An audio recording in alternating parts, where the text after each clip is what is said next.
I have to say, the wait was worth it. We had to wait a couple extra days for this episode for the subs to be officially released, and the fact that it gave me diabetes in like 5 minutes, and then there was like 15 minutes worth of small Iruma, I could have waited a goddamn week need be if this is the type of sweetness they were gonna give me, because holy shit, this season is a banger, and I'm gonna sound like a broken record because I'm just hyping it up so much, but it's hard not to when this Harvest Festival is living up to the hype that I've heard about for a couple of seasons now, and just to see it in this weird playbox storybook world that Clara can make as long as she brings someone into her clothes because of the whole pocket dimension sounds way more seductive than it actually was, but goddamn, that was adorable. And like I said, we had to wait a couple of extra days. The episode itself wasn't delayed, there's no production issues, it's something to do with MuseAsia, who is a licensor distributor. It's something with like their issues with Netflix right now, and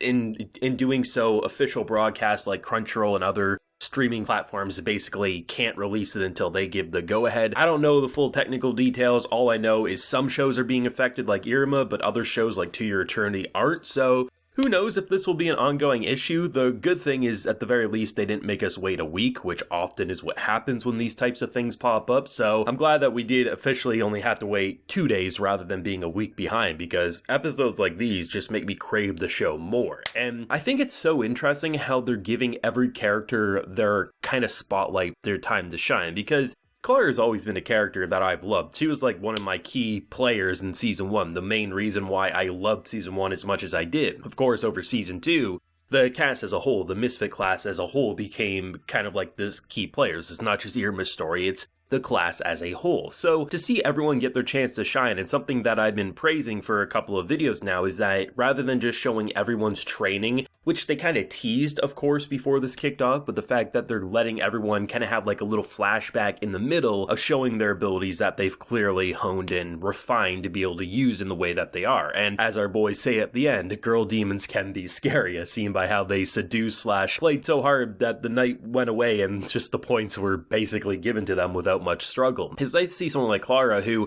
basically is with another person who you could say, okay, out of the two, which one's going to be the most seductive, right? But Sexy Clara has been something that, you know, I've always feared, because once she masters it, it's going to be game over for everyone, because she's such a fun personality. If she can find a way to be seductive, as seen by my poor boy last week, where he's like, you love everyone and I want you to love me, goddamn, the world's cruel, you know, she'd be a pretty unstoppable force. And the whole concept of like this outfit, which I wasn't sure exactly what it was, I thought it was just, it's Clara, so she's a little goofy, so it's not going to be the most seductive outfit ever, but by bringing someone inside, I mean, it's something that could be intimate, and they kind of start up with that, but then they quickly, with her ability, which we know of, allows her to take someone into like this pocket dimension, which is basically a child's wonderland. And just to see the training with her teacher and how she just was completely sucked into that, I just loved it. But it was great because Iruma's someone who we know had a shitty ass childhood, right? Parents were horrible.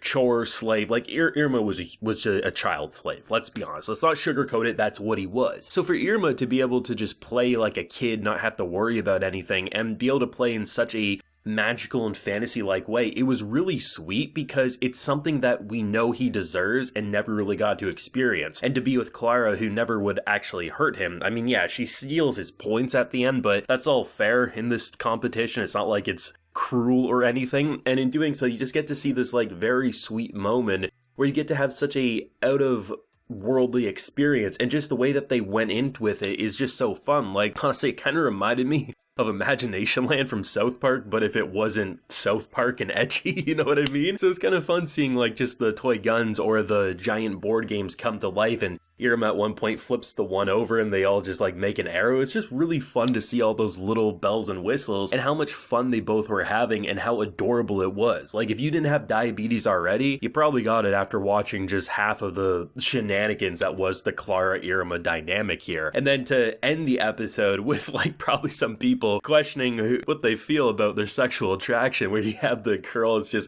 running away from this creature, they go inside this mansion, and then here's this like flattery, almost like something you see like in a boy group, kind of boy band situation. It was just really fun to see that. But is really fun, right? Because this could easily just be something that was a scavenger hunt or a battle royale. Like, those could have been the two options a lot of authors would go with. And instead, it does feel like a scavenger hunt, but it's done in such a way that makes it feel like anyone could get the upper hand at a moment's notice, because stealing is okay, manipulating is okay. There's some clever rules that lets it still be spicy without being abusive, right? And in doing so, you're seeing a lot of ways people are getting the jump, and even though Iruma and his pal have 0 points right now, it doesn't mean they're out forever, right? And I like the fact that people who already kind of like on top, they're stockpiling those points, they definitely have the edge, but honestly, they probably have the biggest target on their back. So Iruma, no one's going to go after him now if he has no points or only a handful, right? So he can actually, if he saves some of his signature moves, the bow and all these other things, he could easily get the jump on some people and be able to,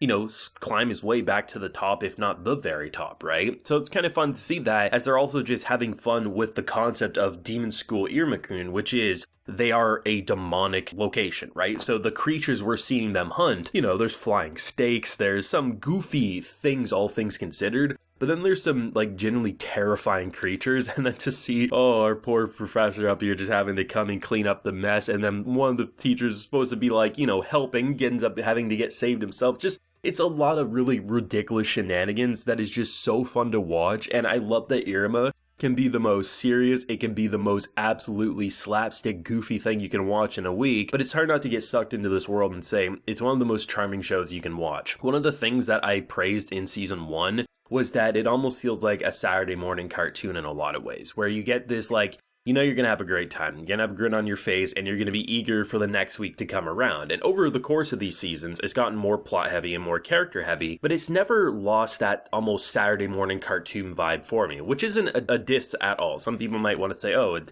takes away from the creativity or the how good it is, but no, not many shows these days can hit that almost childlike wonder. And for an episode that's all about hitting that childlike wonder, it really flexes that Iruma, it stands tall for so many different reasons, but the core thing that has always sucked me into this world is the fact that you know you're going to leave having a great time, and if there is going to be a dramatic cliffhanger, something shocking's happen, you know, it's going to get resolved in a way that even if something bad happens, it's going to be good for the story long term. But there's so many episodes such as this one that it's hard not to have a grin on your face saying, if this isn't one of the most peaceful and smile-worthy episodes you're going to watch all week, point me to the show that's going to, you know, surpass the sugar rush that was this episode, because Small Iruma was absolutely adorable, as was Small Everyone that we got to experience. But either way, I leave an episode very happy. I'd say this was one of the sweetest episodes of Iruma we've seen in a hot minute, and I'm excited to see the other characters' training, the little flashbacks we'll get, what they'll be able to do in the moment now that they've trained so hard, and how Iruma will go from the bottom probably very close to, if not the absolute top, by the end of this mission here. So, thoughts and feelings yourself down below. Leave a like if you enjoyed, and subscribe if you're new around here. You can also consider supporting the Patreon. We do got a bunch of live reactions over there for so many different series, and you can also get video shoutouts as well if you're interested. So, do check that out. So, until next time, everyone, please take care and have a good one.